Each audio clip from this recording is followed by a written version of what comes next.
What is going on, everyone? My name is Andy. Welcome back to another FPL video. In this one, we're talking transfer tips ahead of Game Week 15. So we've had most of the matches finished from Game Week 14 now. There's still a couple to go: Spurs, Brentford, Arsenal, Man United. But we're going to talk about some players in here that people are looking at transferring out or in, and whether it's a mistake or whether there's different alternatives instead. So if you do enjoy it, give it a like, hit that subscribe button if you're new around here, and let's jump into it. All right, let's finally talk about Emmanuel Dennis, because the guy has got 12 attacking returns so far this season. I'm going to be completely honest, not once have I considered bringing him into my team until now, and same as nearly 150,000 of you have bought him in. And we know that the fixture run has been quite difficult, especially now they got Man City coming up next as well. But then it gets pretty good, and obviously this is a squad player as well, right? You don't have to play him every single week, and we are going to touch on Josh King as well. Now, there's a couple of interesting things for Watford. First of all, I watched a lot of the Chelsea game last night. Not all of it, because all the games were on at the same time, so I was flicking through.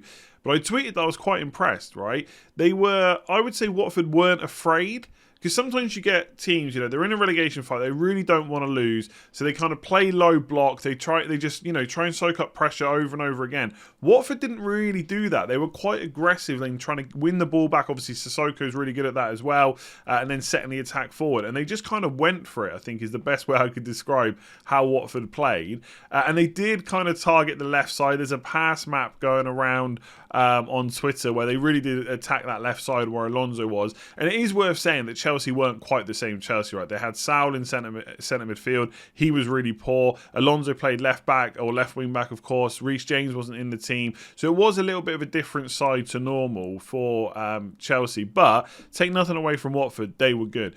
The big question comes down to, which of the forwards do you go to? Do you go to Emmanuel Dennis, who's got all the attack and returns so far this season? Not that Josh King's been poor, of course, but Emmanuel Dennis does have more, and he's a little bit cheaper as well.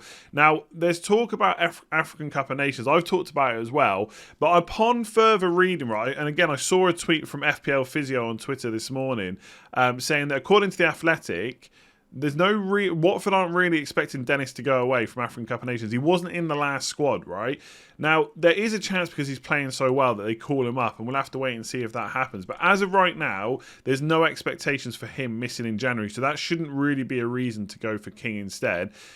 Some reasons you might go for him. Yes, Dennis has got the returns, but if you look at the underlying numbers, 0.32 expected goals, 0.14 expected assists. That's not that bad, right? 0.46 expected goal involvement when you add it all together for a 5.4 million forward. Ain't bad, right? He's going to go in as a player which you're happy to bench on occasions. It's decent. But Josh King's at 0.7. Now, you could say that Josh King, that's too high. He's going to come down, right? And I've said that before. His baseline is more around the 0.4, maybe 0.45 expected goal involvement, which would be around the same as Dennis's, right? Without going into too many numbers. But right now, King is getting better quality chances. And even if he comes down, it'll be to a similar level as Dennis. And he's only 0.3 million more. And we're pretty sure he's on penalties as well, at least while Sarr is out. And if they do get a couple more, and granted, penalties haven't been that high so far this season, then I see him keeping them ahead of Sarr, because why would you take him off him if he scored a few? I do have a memory of Josh King, by the way, not scoring a penalty for me. I think it was against Everton years ago for Bournemouth, and he missed the penalty. I was really frustrated. Then he went on to score like 4 goals. It might not have been Everton, but either way, I do have a memory of Josh King missing a penalty. So I don't know what his record is like, but he is probably on them. So I think Dennis looked really, I was impressed with him last night. I think he looked good. He's obviously played well to get 12 attacking returns. Can't knock him for that. I just wonder, for 0.3 million more, is it worth just getting the penalty taker instead, who also has better stats? Dennis's stats, not bad at all, but Josh King a little bit better so far this season. He is probably the one to go for, but I don't think 150,000 managers are wrong. Dennis is still a good buy. You can play him against teams like Brentford, Burnley if you want, bench him against Man City, although you could play him given how Watford have played so far. He does go a good squad player. Just really quickly, last thing, over the last 6 game weeks, now I don't like looking at smaller sample sizes, but obviously Ranieri has come in recently. Over the last 6 game weeks, Watford are 5th for open play expected goals. Obviously the top 3, Liverpool, Man City, Chelsea, as you'd expect.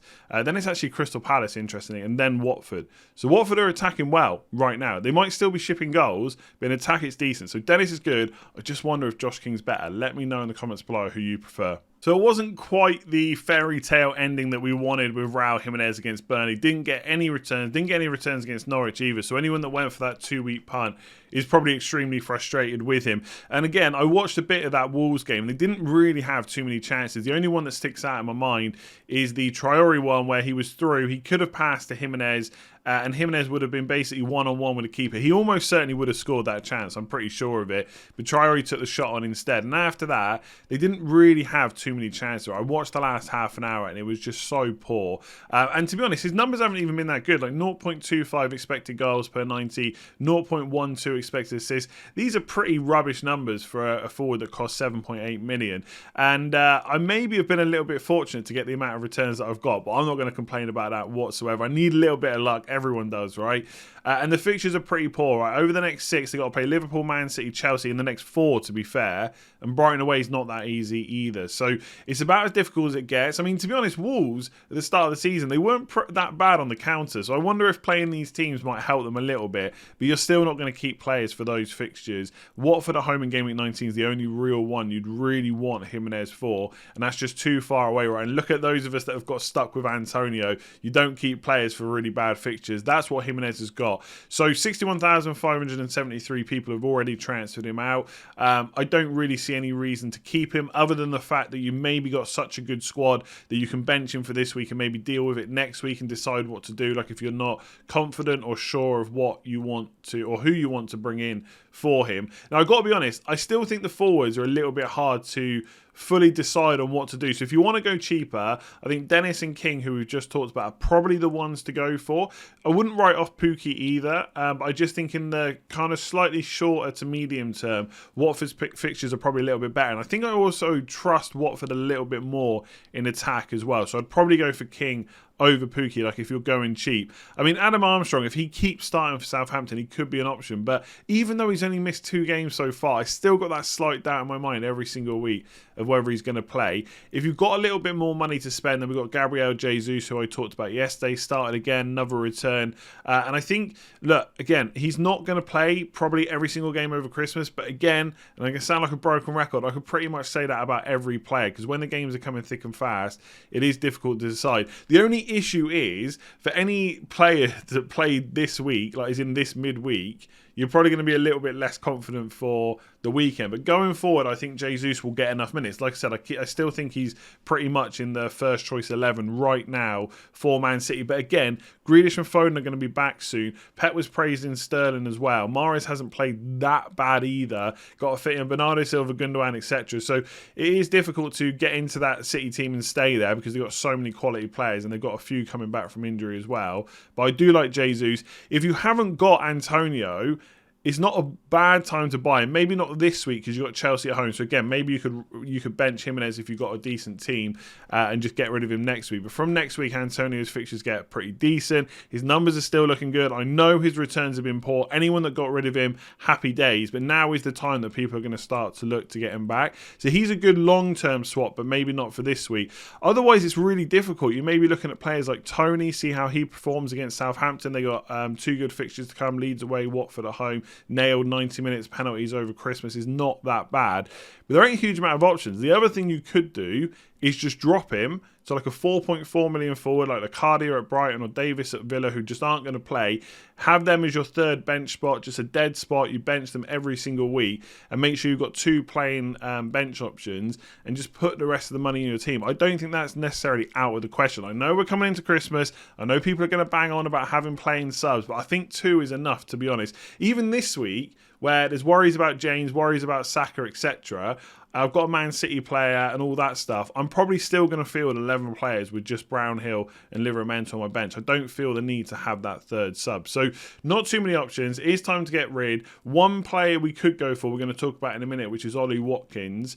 Otherwise, yeah, I think you're downgrading. King, Pukki, Dennis, down to a 4.4 million unless you got the money to go to Antonio or Jesus. So some people are starting to get a little bit frustrated with Gallagher. Already had nearly 60,000 transfers out this week. I'm sure that's going to climb a little bit as we get towards the deadline. He's still very heavily owned. 28.7% of all FPL managers own him. His numbers are still looking pretty good over the season. 0.25 expected goals, 0.21 expected assists per 90. Obviously, a lot of that is from kind of early on in the season. The reason there's some frustration is because he's starting to play a little bit deeper. McCarthy's out last night. Indeed, he did play a little bit of a deeper role, and he did get a yellow card. Obviously, that's frustrating. Only a 1 pointer for those of you that own him.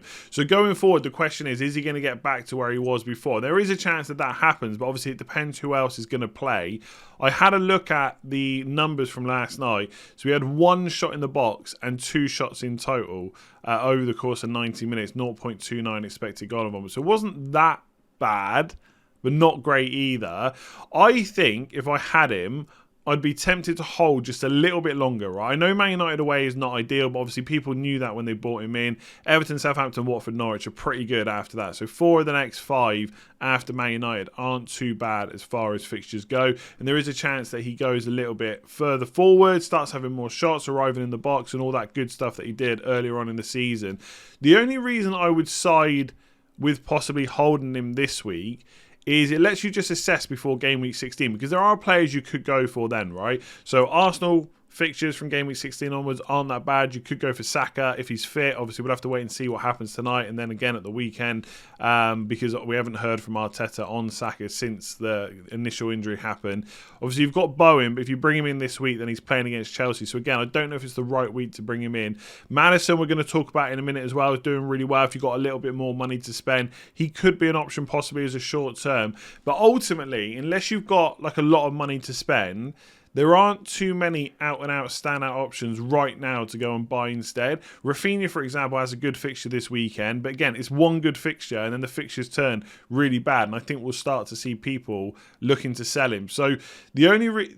I think if he's going to stick to this position and not get forward as much, maybe not take as many shots in the box and stuff like that, and his numbers, expected data is going to start to fall a little bit, there are reasons you could sell him if you had money to upgrade. Maybe if you haven't got like a Jota and you've got like 1.5 million to spend, then fair enough. But that's a very niche scenario. If you're going to another player around the same price, I don't think this is the week to do it. See how he plays against Man United, see where he plays, then reassess ahead of game week 16. So ultimately, I think hold him, but only because I think there's a lack of options this week, unless you're tempted by someone like James Maddison, who we'll talk about in a sec. So I don't know if any of you are like me, right, but I quite often use a transfer planner like Live FPL, work out my transfers for the next couple of weeks, right, often then just change them anyway, but I work out the transfers, sometimes go a little bit ahead. So would you believe me if I said that I'd already looked at Watkins as a possible option before that Man City goal? Probably not, right? But that Norwich away game is when I'm possibly looking at bringing him in,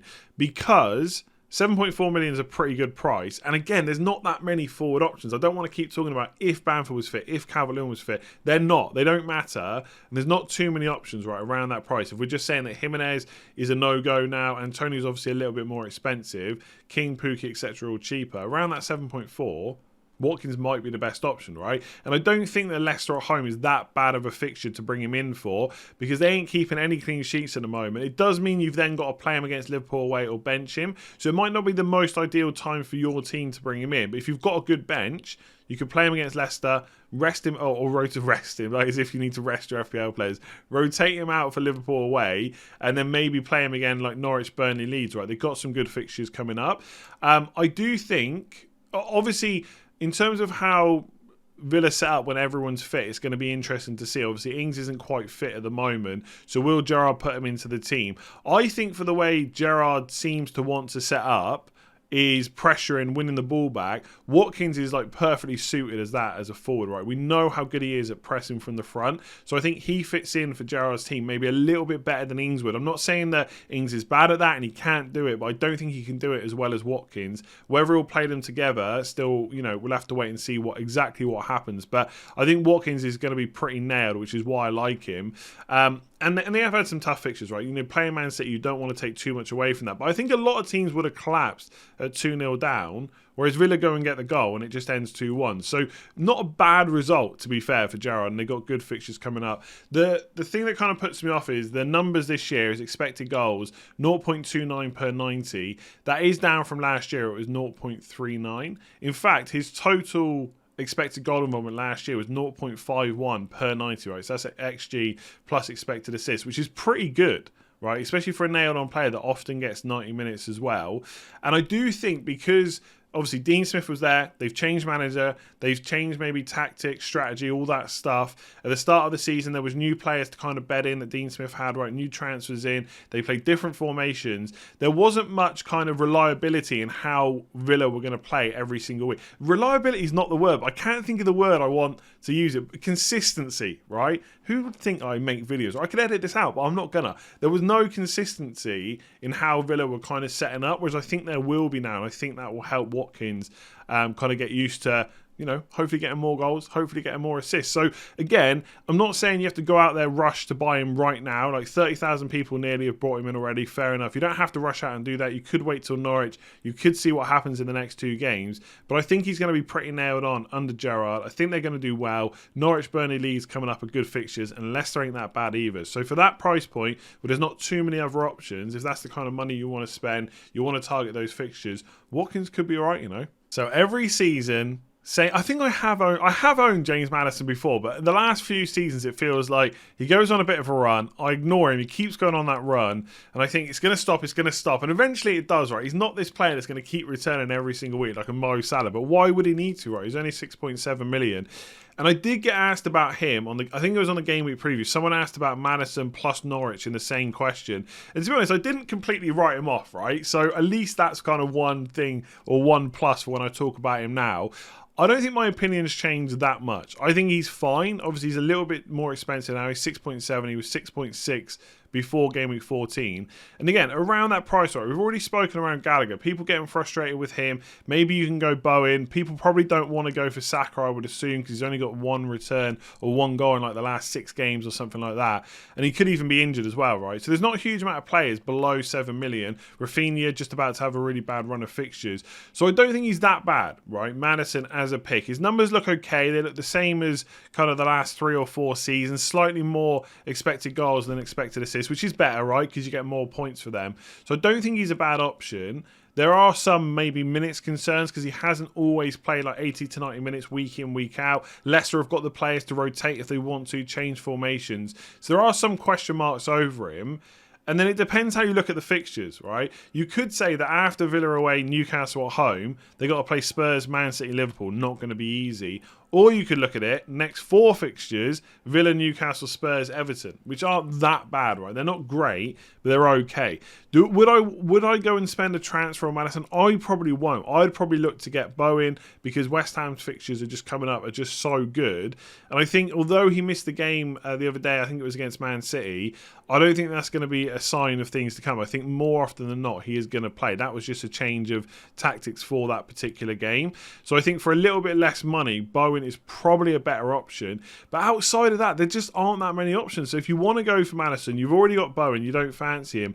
I don't think he's that bad of a buy, but I do think possibly after that Liverpool at home game, you're going to start looking to get rid. If I just bring out the fixtures right now, that maybe they're good afterwards. I can't quite remember. Yeah, then they got Norwich, Burnley, Brighton. So it's not that bad. Then they play Liverpool game again. So it really depends. Again, in this kind of FPL template at the moment where everyone's got cheap options, a bit of money to spend, they can bench players because they've got decent squad options to come in. Maybe you could get him for the next 4 and then bench him against Man City away, Liverpool at home, and just reassess. Maybe you sell him, maybe you bench him and bring him back for the fixtures afterwards. So I don't think he's a terrible buy, right? I really don't, and I'm not trying to put him down in any way. I said this last week. I think he's fine. I just think someone like Bowen might be a little bit better over the next 6. But as long as he keeps getting minutes, and that's the only question mark over him, will they change formation? Will he get taken out at some point? If he keeps getting minutes, he'll do fine for 6.7 million. I think he's okay to buy if you want to buy. There we go. Let me know what you think about those players in the comments below. Obviously, give it a like if you enjoyed it and hit that subscribe button if you're new around here as well. I'm going to leave team selection until tomorrow. I'll probably do it in the morning sometime because I want to get all the games finished before I talk through my possible transfers. And then we'll do like a game week preview, final thought style video in the evening as well ahead of the deadline stream on Saturday. So plenty more content to come. Just transfer tips for today. Give it a like if you enjoyed it. Hit that subscribe button, of course. And don't forget to check out Patreon if you haven't already. Link in the description below. There'll be a new league set up for December for this weekend's fixtures as well, so make sure to check that out. Cameron C and Kieran have signed up since the last video as well. Thank you very, very much for that. I will leave it there. I've already said like and subscribe like 2 times. That's now 3 times. It's probably too much, but I've done it now, so I'm just going to leave it in. Yeah, I'll be back tomorrow with team selection. We'll do a game week preview / final thoughts. Yeah, good luck. Hopefully, because I'm recording this in advance, hopefully Kane gets a hat-trick, Mboma gets a hat-trick as well, and Spurs Brentford finishes 3-0. I don't think that's going to happen, but that's my hope. See you tomorrow.